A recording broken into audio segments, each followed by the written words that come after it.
أعوذ بالله السميع العليم من اللعين الشيطان الرجيم. بفضل الله بسم الله الرحمن الرحيم. الحمد لله رب العالمين بارئ الخلائق أجمعين باعث الأنبياء والمرسلين، والصلاة والسلام على سيدنا ونبينا وحبيب قلوبنا وشفيع ذنوبنا أبي القاسم المصطفى محمد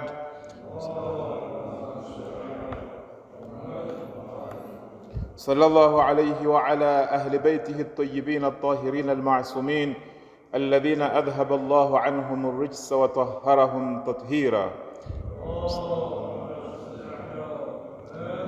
لا سيما بقية الله في الأراضين أرواحنا لتراب مقدمه الفداء. إخوة الإيمان، أيتها الأخوات المؤمنات، السلام عليكم جميعا ورحمة الله تعالى وبركاته. أوصيكم عباد الله، أوصي نفسي بتقوى الله عز وجل والورع عن محارمه. قال الله سبحانه وتعالى في محكم كتابه المجيد: أعوذ بالله من الشيطان الرجيم، بسم الله الرحمن الرحيم. أفمن أسس بنيانه على تقوى من الله ورضوان خير أم من أسس بنيانه على شفا جرف هار فانهار به في نار جهنم والله لا يهدي القوم الظالمين. آمنا بالله، صدق الله العلي العظيم. اللهم صل على محمد وعلى آله. So we thank Allah subhanahu wa ta'ala for this opportunity to be here today so that we can remind each other on this important obligation, our goal in our life, to achieve taqwa, to establish taqwa in our lives, and so that we can get the closeness of Allah subhanahu wa ta'ala. We need to remind each other every now and then about this important goal. As we mentioned in some of our previous sermons, this life can only be meaningful if we achieve from it the piousness, the taqwa of Allah subhanahu wa ta'ala. Perhaps sometimes some of us, when we hear the word taqwa, what comes to our minds is the fear. We feel there's certain danger that we have to run away from. There is something frightening which we need to shield ourselves from. Well, taqwa has an element of fear in it, but it's not all about fear. It is that a person finds it necessary to protect himself from certain things that are harmful, from what may lead to his destruction. Otherwise, it is not that Allah subhanahu wa ta'ala is someone who is frightening, is someone who is dangerous, who is harmful. Contrary to that, Allah subhanahu wa ta'ala has all the beautiful names. وَلَهُ الْأَسْمَاءُ الْحُسْنَى. He is the most kind, He is the most merciful, He is the most loving, Al-Wadud, Al-Rahman, Al-Rahim. There is no one who is caring to us than Allah subhanahu wa ta'ala. And therefore, when we talk of taqwa, we are not talking of running away from Allah subhanahu wa ta'ala, in the sense that He is dangerous, He is harmful, wal-iyadhu billah.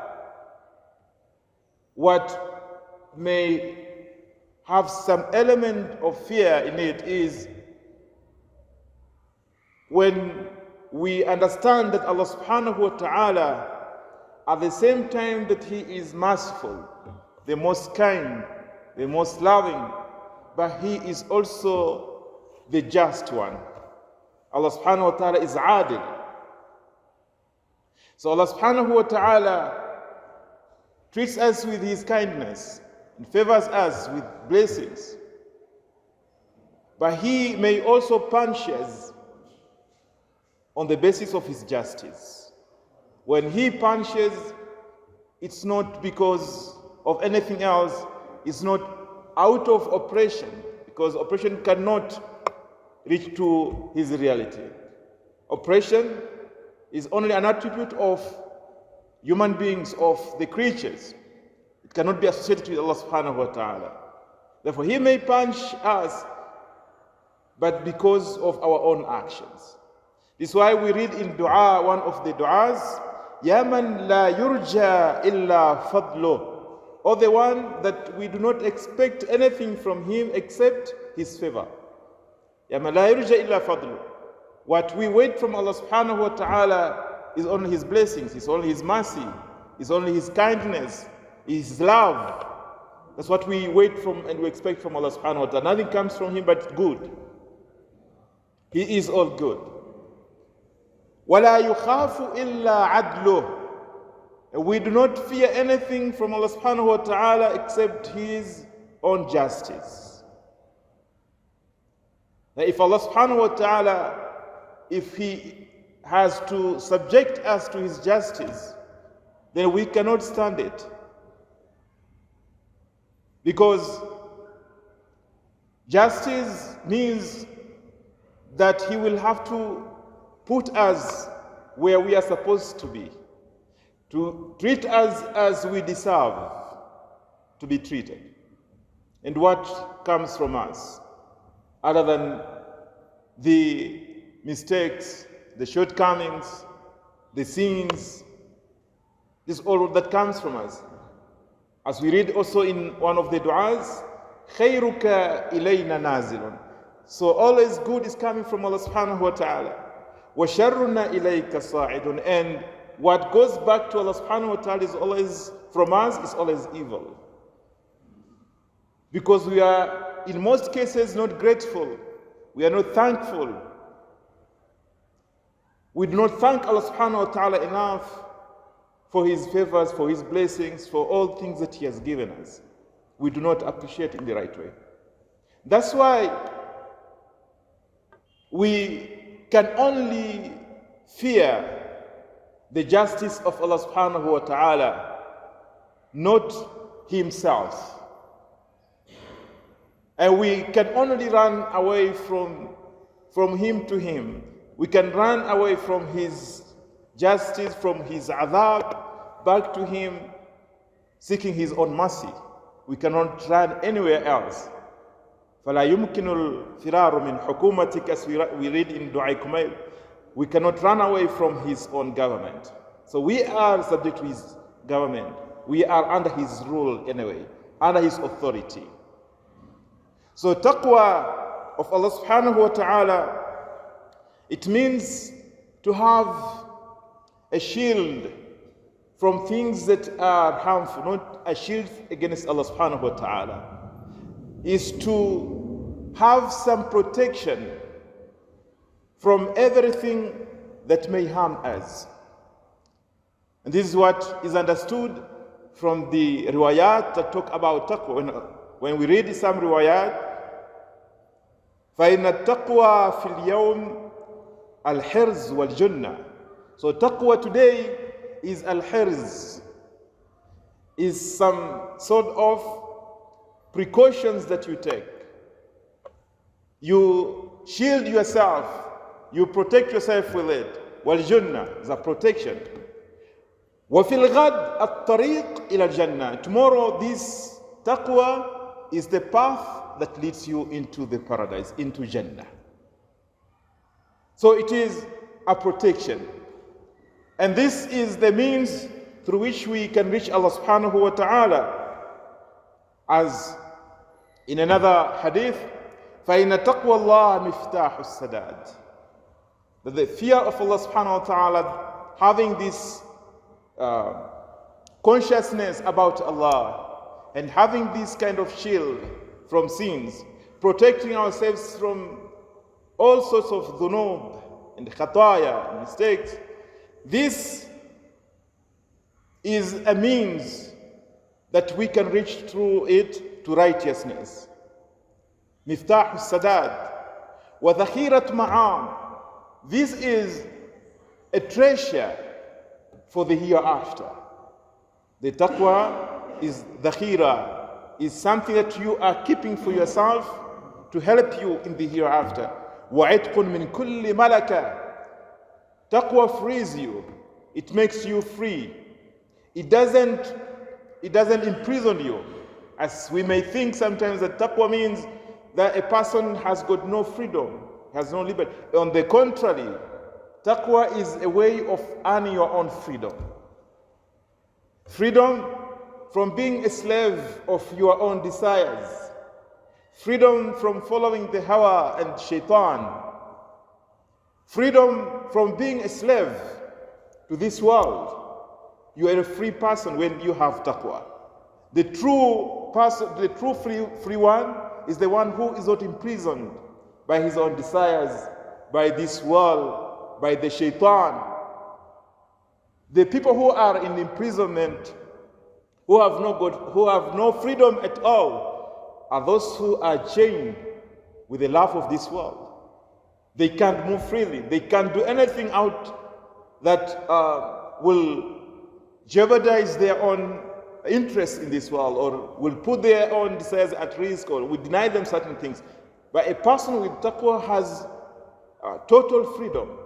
He is not bounded by anything. He's not bound by anything except the faith in Allah subhanahu wa ta'ala. Iman in Allah subhanahu wa ta'ala. He's a free person. So when you look at it, it's not that taqwa imprisons a person or makes him lack the liberty and freedom. On the contrary, it says, وَعِتْقٌ مِّن كُلِّ مَلَقَى. It frees him from any kind of attribute that may imprison him. وَنَجَاتٌ مِّن كُلِّ هَلَكَ is a means to survive, to be saved from any distraction. بِهَا يَنْجَحُ الطَّالِبُ وَيَنْجُو الْهَارِبُ. Everyone who is seeking salvation, he can attain salvation through taqwa. Anyone who wants to be saved from any distraction, he can be saved through taqwa. وَتَنَالُ الرَّغَائِبُ. Anyone who wants to earn the beauty, the goodness, can earn it through taqwa. This is why we are told, if the people understood the meaning of taqwa, people had faith, and the people of the town embraced iman, they will all have peaceful life, beautiful life, they will enjoy from everything. Because then it will be in the right direction, in the right way. This is where I started with this verse from Surah At-Tawbah 109, where Allah subhanahu wa ta'ala says, أَفَمَنْ أَسَّسَ بُنْيَانَهُ عَلَىٰ تَقْوَى مِنَ اللَّهِ. So a person who establishes his own taqwa, his own building, his own construction on taqwa, on faith in Allah subhanahu wa ta'ala, on proper consciousness about Allah subhanahu wa ta'ala, is he the same as the one who builds his own building on a brink of a hole that is going to fall, a building that's going to fall into fire? أَمَّنْ أَسَّسَ بُنْيَانَهُ عَلَى شَفَا جُرُفٍ هَارٍ. So he built his own construction on a very shaky ground that is eaten from the bottom, and it's about to fall into the fire, into a destruction. فَانْهَارَ بِهِ فِي نَارِ جَهَنَّمَ. It falls with him in the Jahannam. وَاللَّهُ لَا يَهْدِي الْقَوْمَ الظَّالِمِينَ. And Allah does not provide guidance to those who are unjust. How do we establish our lives? On what do we establish our lives? On what basis? If a person has faith and iman, he has a strong foundation on which he can build everything, and on which he can be able to construct a firm building. A building cannot be shaken by winds and cannot be destroyed. he has a good foundation, asasun matin.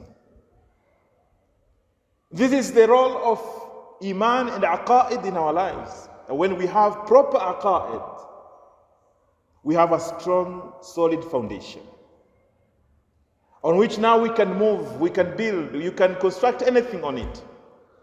But when there is lack of faith, there's lack of sight, there is blindness from the heart, then a person moves in unclear direction. Then he doesn't have a strong foundation on which he can build anything. One may do a lot of things. He can pray, he can fast, he can go for Hajj, he can do many things. But if all these things are not established on proper foundation, then there's a risk of not benefiting from them. He is at risk of losing all these things at any time because they are not on a firm foundation. And it's here that it's so important that the foundation on which we build everything, on which we build our own actions and our own deeds, is very solid and very strong. And here comes the role of aqa'id. The study of theology, understanding and knowing, having ma'rifah. It's not just enough for a person to believe in certain things, though we may consider them to be fitrah and very clear, they don't need a lot of contemplation. But in the true sense, a person requires to make an effort to understand the principles, fundamentals of religion in a proper way. And this is necessary. It's not something that is optional. It's not just important. It's necessary. And we can feel the importance of this in such times. From different sources, from different people now, we get challenged on matters of faith. And people come up with so many ideas and so many interpretations. And they were called to every direction here and there. If we do not have a good understanding and a firm foundation, it is very easy to be taken off the track. It's here that we can understand the saying that is reported from Amir al-Mu'mineen salawatullahi wa salamu alayhi,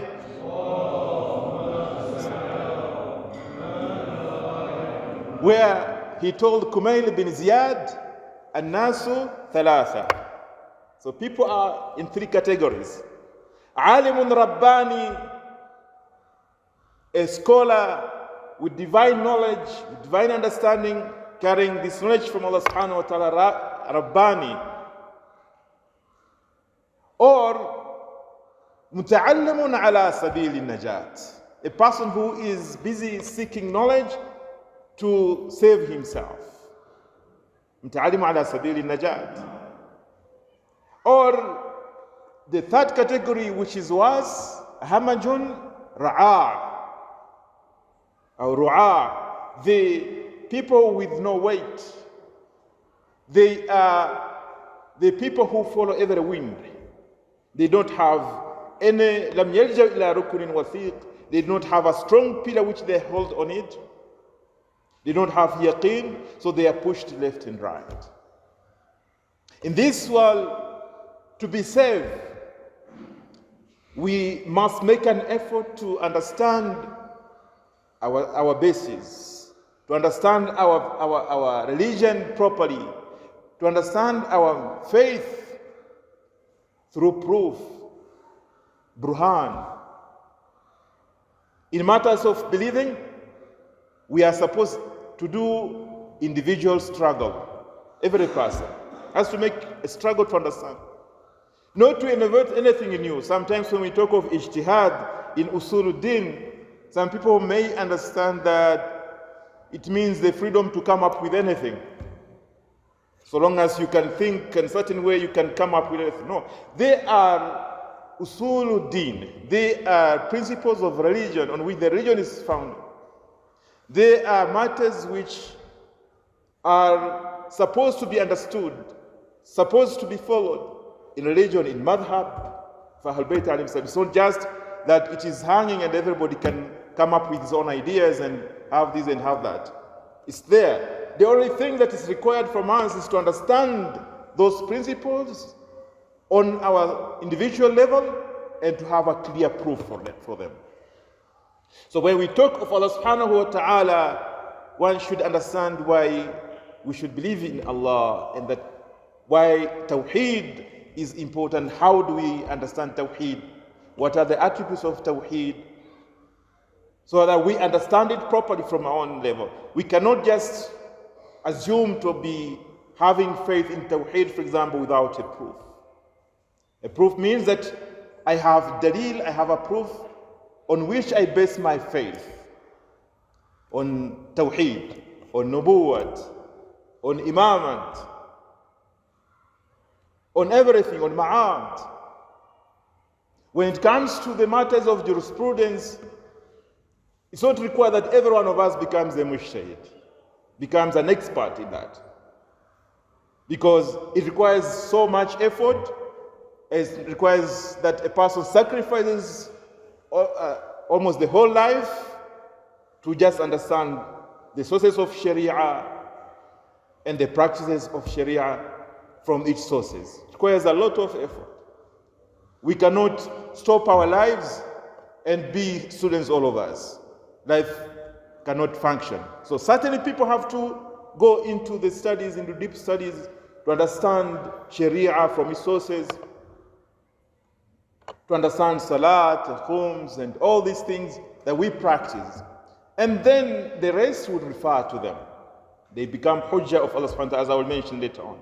The hujjah on us, especially in the absence of, or the time of the occultation of our Imam, Ajjalallahu ta'ala farajahu sharif.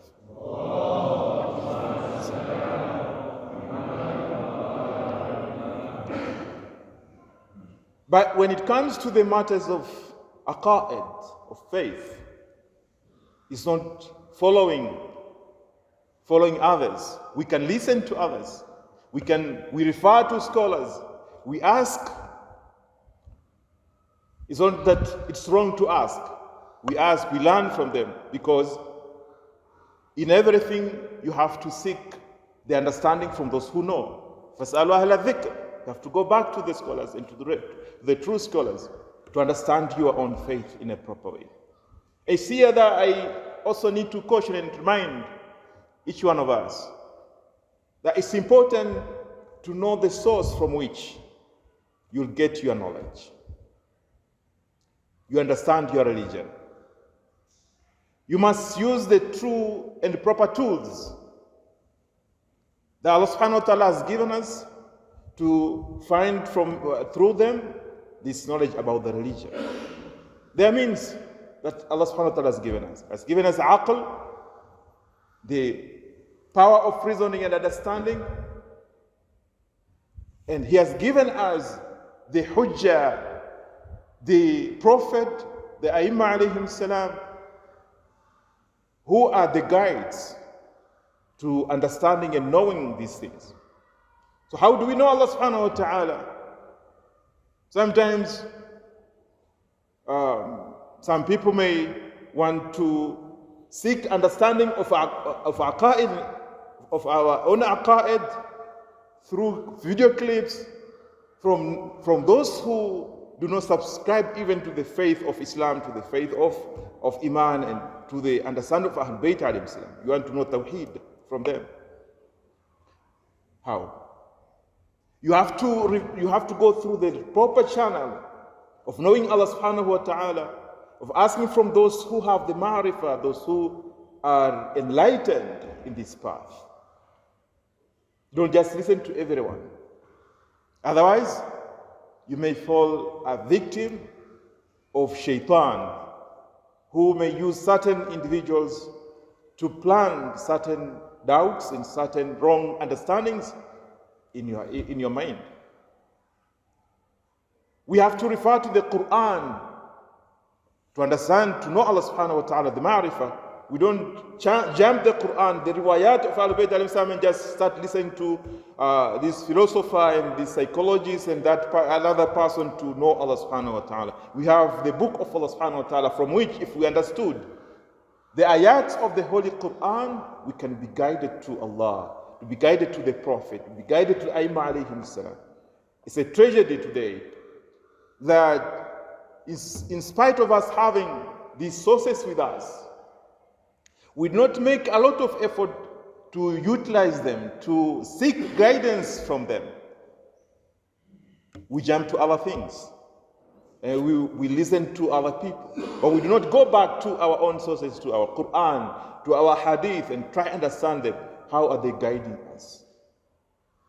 How do we establish our own ma'rifah? The ma'rifah, the true ma'rifah of all the principles of everything, is not from any other source, just from the Quran and the ahadith of the Prophet sallallahu alayhi wa sallam and al-Aimma al-Athhar alayhim salam.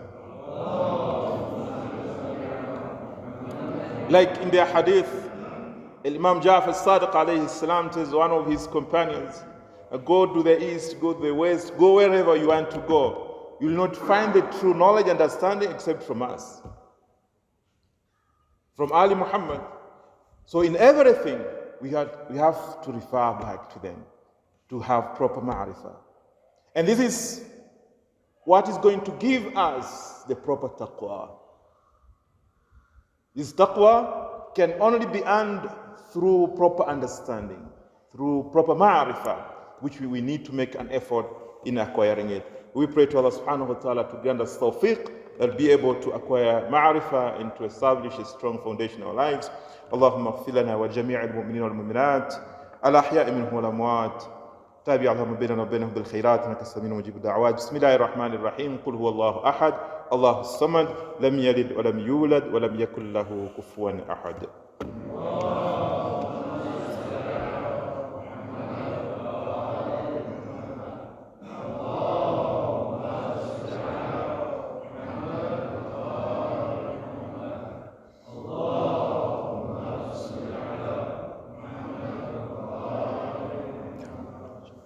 أعوذ بالله السميع العليم من اللعين الشيطان الرجيم بفضل الله بسم الله الرحمن الرحيم الحمد لله رب العالمين وصلى الله على سيدنا ونبينا محمد وآله الطاهرين.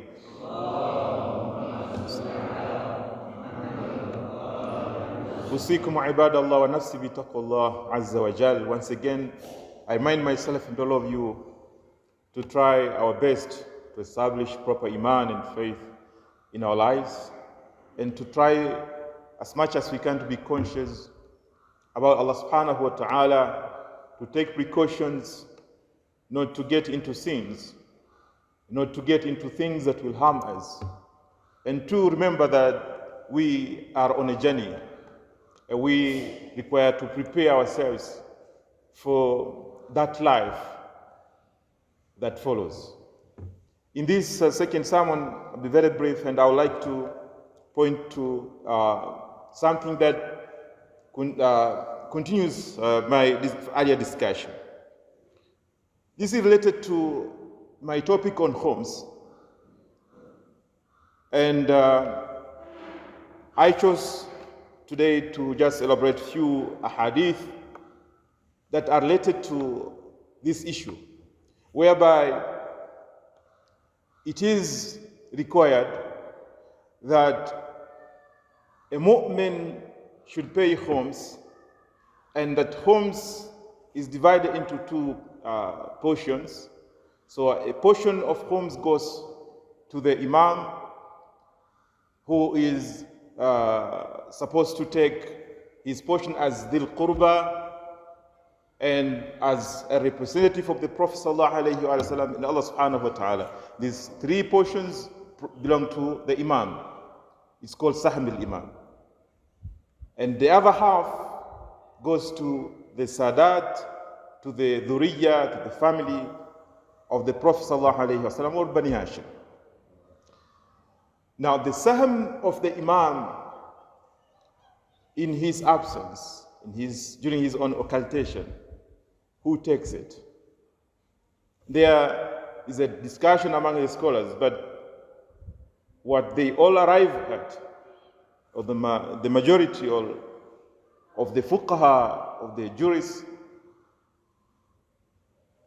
all agree that this portion that belongs to the imam is supposed to be given to the marja', to the faqih, to the scholar, to the jurist, who is considered as the naib, the deputy of the imam during his own occultation.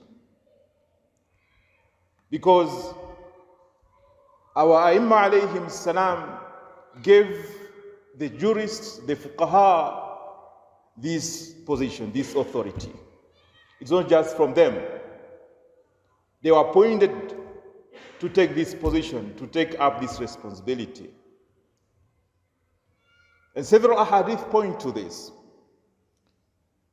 One riwayah, one hadith is the one that is reported from our 11th Imam, Al-Imam Al-Hasan Al-Askari, salawatullah salamu alayh,